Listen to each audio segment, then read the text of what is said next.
we're back. Our next guest has been on a tremendous roll in the past year. He's appeared in Altered States, Prince of the City, Whose Life Is It Anyway, and Absence of Malice.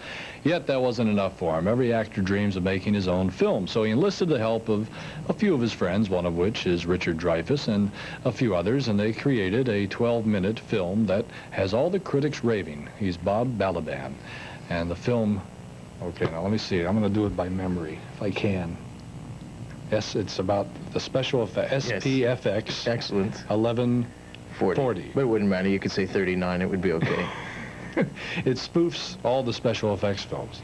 Well, there are little takeoffs in it of Close Encounters and some other movies, and it's basically sort of a little romantic, funny, hopefully look at a man who makes special effects for Hollywood movies.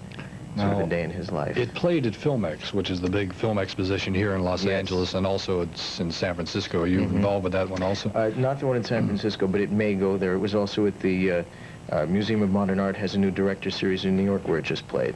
So it's been doing very nicely for something that, when I finished, I thought, well, I'll throw this away and now I'll go on to the next thing. But it turned out all right. It's a short, as we said, 12 minutes. Quite short. Will it appear in the theaters around the country in front or behind the A films? Do that, only because of sort of technical vicissitudes, like I have to pay the actors if it shows in a theater, and I wanted to do this as cheaply as possible, so I signed an agreement with the Screen Actors Guild, and so as long as I'm only in festivals, I don't have to pay anybody. This was sort of a lesson in cheapness, doing this thing. So, and it's just, what, for your own personal kick? Well, I really did it to experiment. Having been in a bunch of movies and worked with some directors that I admired, one of them was Sidney Lumet. I apprenticed myself to him. After I was in Prince of the City, I asked him if I could study him, which I did for about 4 months, from the beginning of pre-production of the movie Death Trap through to the end of the editing room. I watched for the whole time and asked a lot of questions and learned a lot. I thought about movie making. I said, I must run out now and make a movie. So I did this, just really to see if I could do it. And after I finished it, I thought, well, maybe this could be something. You know, I'm working on some other things.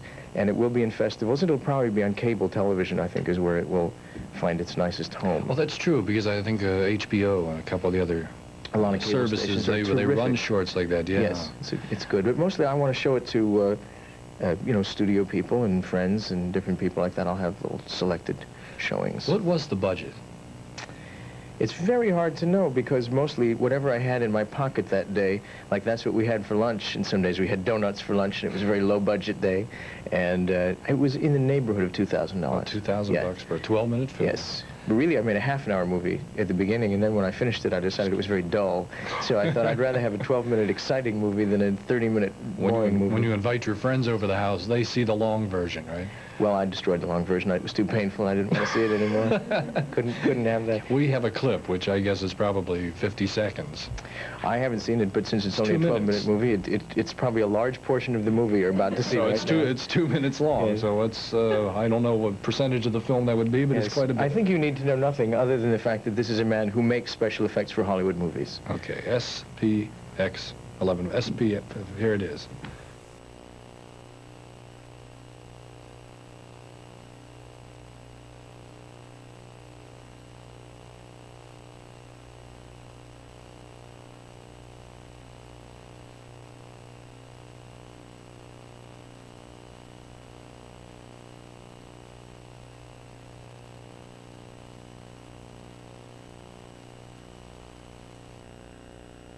Thing. The surprise ending. 1140. Yes. Are you a special effects fan? A fan of all those movies? Somewhat. I've always enjoyed that kind of hardware. In fact, when I was in Close Encounters, I spent lots of time sort of investigating and figuring out how these things were done. And yeah, I'm sort of fascinated by it.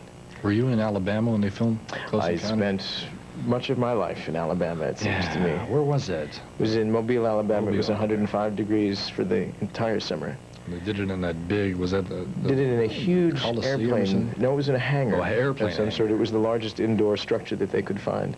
It was so big that when they turned on all the lights, and of course they didn't have air conditioning, it was so large and so hot that they wouldn't have air conditioning because they were afraid it would create the weather condition for rain inside the studio.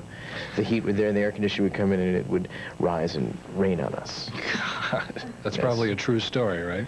Well, it is. Sure. I would probably say would if work. It weren't true, you know. Oh, I believe you. I saw you in Absence of Malice with the rubber band. Yes. Oh, you were such a mean guy in that film. I was mean. I was unredeemingly mean. But I enjoyed it. It's fun to do that. Now, when you have such a successful career as an actor going for you, and then to suddenly try the directing thing, and would you gamble the two right now? Gamble the acting for directing? Sure. It doesn't seem like a great gamble anyway, because everything is, it's a very slow business. I mean, to do a movie takes so many months. You could probably direct 5 movies while you were acting in a movie.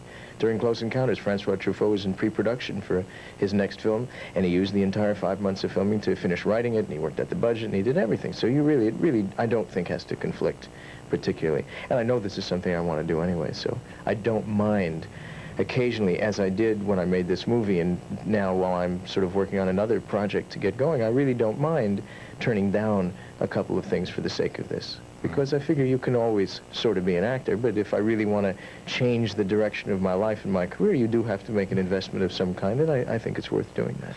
Now, you directed it. Did you write this film also? No, my wife wrote it. She is a professional writer, turns out, and I have one in the family. It's great. Jeez. And she just wrote a movie for Sally Field. That is very nice, and we all hope will get done. What is that movie? It is called Married Life. And it's, I won't talk about it because it's not me, it's her, and she should talk about it, I think. We'll send her by. We'll put her on here. Yeah. But it's quite good, and I like it a lot. Can you stay with us for a little bit? Sure. Okay, Bob, we'll be back with 2 of the authors of a most exciting novel entitled Lotus Land.